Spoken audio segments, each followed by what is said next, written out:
A glance in the mirror. Chapter 17. Church and School. The nearest local national school was built in 1841 at the bottom of Pinner High Street, on the corner behind the signpost opposite the photographer's. This was a development of the Church of England's interest in promoting education for religious purposes, and it took the form of the National Society for Promoting the Education of the Poor in the Principles of the Established Church. In 1811 a grant of sufficient money was given to open up the Pinner Sunday School 5 years later. In 1833 the government inquiry into education for the poor led to a series of grants to regularise religious involvement, and this was the first nationally organised involvement which led to the national school being granted land by the lord of the manor, maintained by the school with a fee of 1 penny and voluntary contributions. 10 years later, at the time of the Great Exhibition, the school catered for 190 pupils. A much larger school was built in 1867, with 5 rooms in School Lane, Marsh Road, and becoming the Pinners National School.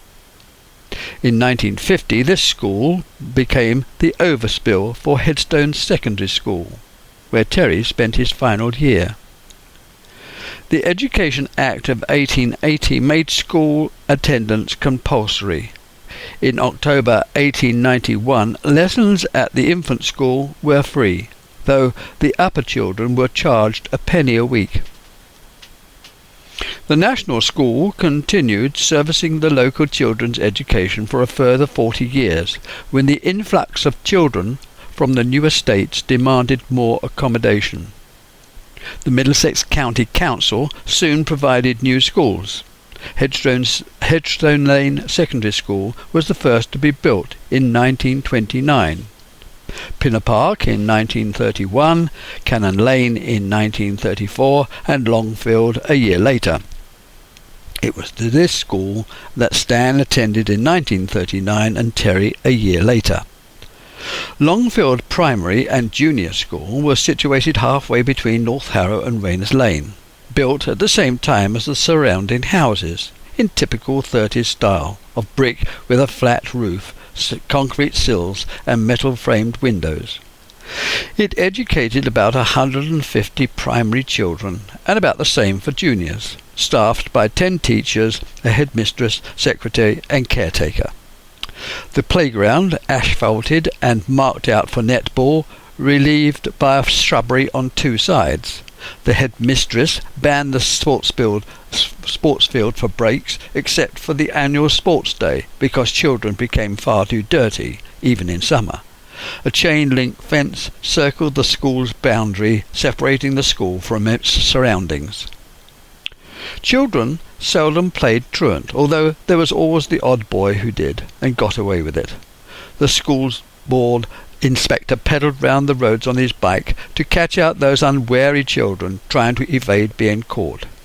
Headstone Secondary School was built at the Pinner side of the town, predominantly for the bulk of the teenagers who failed their 11+ exam. Pinner Grammar, built just down the road, catered for the selected few, and for the aspiring parents, St Andrew's Private Preparatory School for mixed infants and juniors and girls up to 18 lay behind the fence next to the bus stop on Station Road. Athol House School was built to the north at Rayners Lane. The nearest private school for juniors and seniors was John Lyons School, where our neighbours' 2 boys went. The parents of such children planned for their offspring to be educated and shaped for managerial white-collar occupations, and this private education distanced their children from the rest of society, the parents in effect choosing a social exclusion.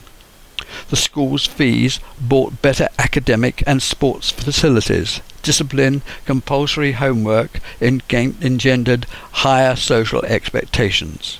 The parents believed that it was worth the financial sacrifice to buy privilege, and reinforcing the school's curriculum by ensuring that their child mixed with children of similar-minded folk. During the day, the schools and pavements were the preserve of women, mothers, pushing prams, shopping, and meeting neighbours. It came to life when children came out of school, and again later when the trains delivered menfolk from their work. There were few nearby factories, and the frequent question of where are all the men received the time-honoured reply, "Gone up to town." It was mainly a white-collar community commuting to London. Both Stan and Terry had their clothes bought from a London second-hand shop, except the school uniform. Grey short trousers, white shirt, green and yellow striped tie, grey jumper, and obligatory green cap. These were all obtained from Soper's department store in Harrow, the main shopping area. In the linen department all the items were arranged in countless drawers behind glass-topped counters with recessed brass measures screwed to the working surface. The cashier sat in an enclosed glazed box, taking the money, then sending the bills and money to the back of the shop using a brass tally chain or pneumatic tube. Change and a receipt came back the same way. Shoes were the only item bought locally, being needed at frequent intervals. When new, the soles were covered in steel studs or blakies, which made a crunching noise like a soldier marching that sent sparks flying when sliding on the pavement. Albert was cartage manager at Marylebone Mainline Railway Station. He had trained as a clerk in 1904 in the cartage department's handling freight, working his way up the ladder to become the department's manager. It was not highly paid, but it was secure and commanded a free season ticket and free family holiday travel. It suited Albert to be working near home, close to Kensington Regiment's headquarters and the Masonic Lodge. He rented the family home in North Harrow, spending very little time or money maintaining it. He was extremely prudent, never overspent or borrowed money. His membership of the Freemasons and Old Contemptibles took all his free time and a very large percentage of his cash. Harrow Public School gave the town and surrounding villages an air of distinction and grace by association. Its pupils, wearing straw boaters, stiff white collars and frock coats, matched the school's history and esteem. Harrow Grammar School, considered one of the country's best, the equal of Manchester, was the goal for the children of aspiring parents. Pinner Grammar and John Lyons Free-Paying School, considered joint third in the education hierarchy. The 11+ exam was marked to give a cut-off point to allow just enough passes to fill the local grammar schools. A selection system guaranteed to waste a high percentage of the country's potential labour force, however carefully the sifting, even though the failed could sit a year later for a technical school. Houses built on the outskirts of Pinner along the Pinner Road towards North Harrow, just before the fire station and Headstone School, were built in the early 20s. The Kodak factory, the first Eastman factory built outside America, started manufacturing film and papers in 1891. Today it covers an area of 55 acres, including a boundary of roads containing terraced workers' cottages built in late Victorian style. In 1925, Hendon Rural District Council bought Headstone Manor House with its 25 acres of land. The object was to build a recreation ground. The council widened Headstone Lane and made a new road called Parkside Way. Headstone Manor Estates bought the land from the council to develop the land, the builder being A.J. King, whose design and quality was an improvement upon Cutler. The Headstone races took place just north of Southfield Park. These farmers' horse racing events were keenly followed, but exuberance saw its demise following riots in 1899. Pinner was looked on as a middle-class area, circling its much photographed 15th century church, Coaching Inn and High Street. Its borders nearly reached the Methodist Chapel, North Harrow, which is set back from the crossroads that links George V Avenue to Hatch End and its nearest farm. Originally, this was called Pinner Park Farm, but later Hall's Farm. Its fields, ranged either side of George V Avenue, gave good grass for the cows, which in turn provided milk for the dairy, bottled for the town and surrounding area. In 1940, these fields held a local searchlight battery. The milking parlour, built next to the bottling factory, stood opposite the stables and sheds, housing the milk carts painted in red and white livery.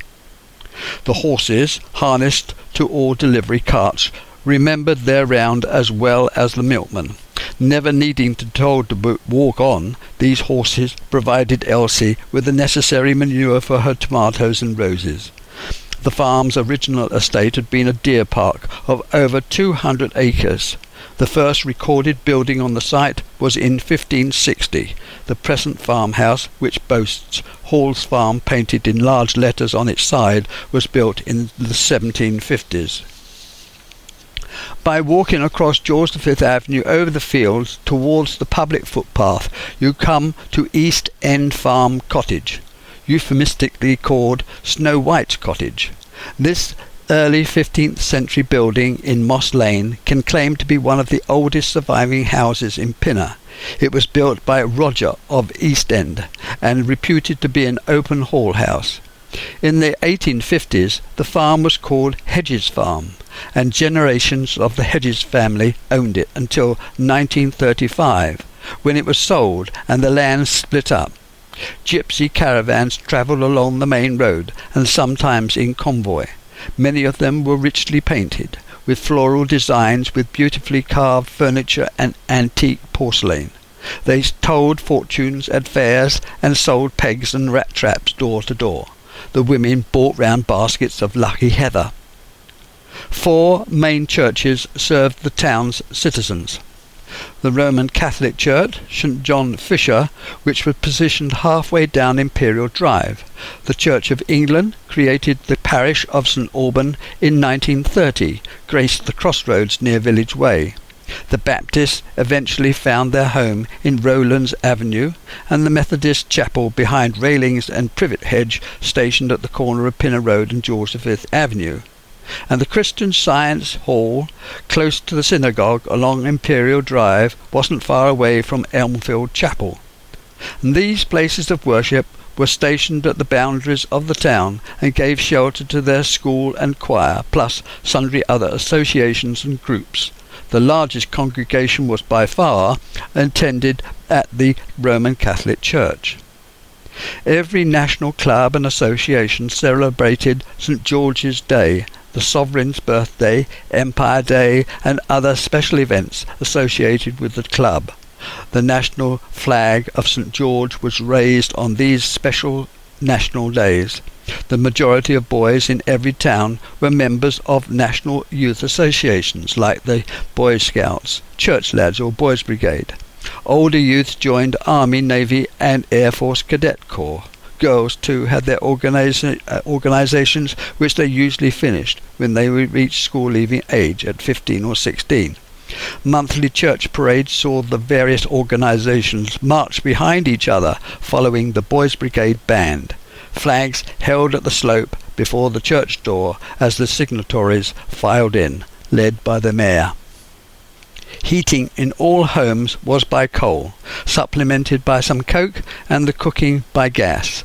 Lead pipes continued to be laid and no loft or window insulation installed. Cavity walls were not thought of, concrete or breeze blocks unknown, and pipework inside the house was exposed. Damp courses laid in slate and all wood joints nailed, not bolted or screwed. In the winter, ice formed on the insides of the windows, and there was always the danger of pipes freezing. Plugs were kept in the sink to stop the dripping tap freezing the outflow pipe. Terms of endearment were never used. Love not mentioned, affection never exhibited, hand-holding, kissing, and arms round shoulders not countenanced. Boys followed a Kipling-esque character, raised to serve the nation, and girls nursed those who were injured. Sexual thoughts, words, and deeds never spoken of. This was not only a source of guilty daydreaming, but total embarrassment. Procreation, it seems, was a mystery to the nation. All this may suggest we were all frustrated, lonely, and unloved, but that would be wrong. If society proceeded along these lines and no questions were asked, who was going to change it? Society must have been either downtrodden or reasonably happy, and I believe it was the latter. There were many jobs with various occupations possible. What father did still controlled many children's choice of a job. What was shown at the pictures, mostly made in America, and what was printed in magazines became the latest craze.